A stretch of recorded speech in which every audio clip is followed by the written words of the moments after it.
आजपासूनचा परत शेतकऱ्यासाठी अंदाज देत आहे। कारण की राज्यामध्ये आता हळदी काढणं चालू आहे, शिजवणं चालू आहे, त्याच्यानंतर कांदा देखील काढणं, सर्व शेतकऱ्यांना सतर्क म्हणून हे अंदाज देत आहे। राज्यातील सर्व शेतकऱ्यांना सांगू इच्छितो की राज्यामध्ये आता जवळपास सांगायचं झालं तर 6 तारखेपर्यंत हवामान कोरडं राहणार आहे म्हणून हे अंदाज लक्षात घ्या। पण राज्यातील सर्व शेतकऱ्याला सांगू इच्छितो हा तातडीचा मेसेज म्हणतो, राज्यामध्ये 7 मे पासून ते 11 मे दरम्यान वादळी वाऱ्यासह विजेसह काही ठिकाणी गारपिटीसह पाऊस येणार आहे, अवकाळी पाऊस पडणार आहे, रानातून पाणी बाहेर निघणार असा पाऊस येणार आहे म्हणून हा अंदाज लक्षात घ्यायचा। विभागाबाई बोलायचं झालं तर राज्यात सुरुवातीला आपण पूर्व विदर्भातून सुरुवात करू। राज्यामध्ये 7 ते 11च्या दरम्यान पूर्व विदर्भामध्ये म्हणजे खूप ठिकाणी शेतातून पाणी बाहेर निघाला असा पाऊस पडणार आहे, विजेस पडणार आहे, विजा असणार आहे, गारपीट देखील होणार आहे, वारा देखील असणार आहे म्हणून स्वतःची काळजी घ्यावी। त्याच्यानंतर पश्चिम विदर्भात देखील सर्व शेतकऱ्यांना सांगू इच्छितो 7 ते 11 मे त्या दरम्यान तुम्ही तुमच्या हळद असेल, कांदा असेल काढून झाकून ठेवा, कारण की 7 ते 11च्या दरम्यान जोरदार पाऊस पडणार आहे, ओढे नाले वाहतील असा पाऊस येणार आहे म्हणून हा अंदाज लक्षात येतात। त्याच्यानंतर मराठवाड्याकडे वळू। मराठवाड्यात देखील 7 ते 11 दरम्यान जोराचा पाऊस राहणार आहे, म्हणजे शेतातून पाणी बाहेर निघेल असा पाऊस राहणार आहे।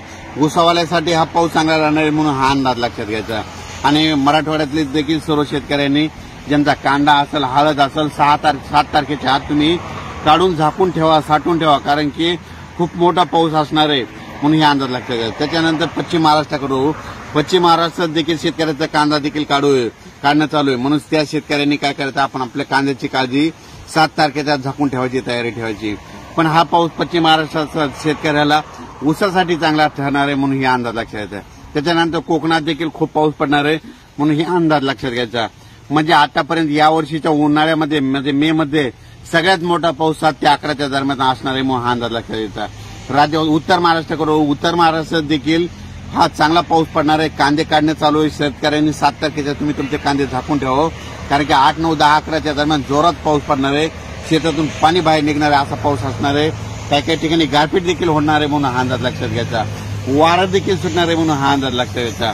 मुंबई देखील पाऊस असणार आहे, त्याच्यानंतर मुंबईला देखील पडणार आहे, नाशिक सगळीकडे पाऊस असणार आहे म्हणून हे अंदाज लक्षात घ्यायचा।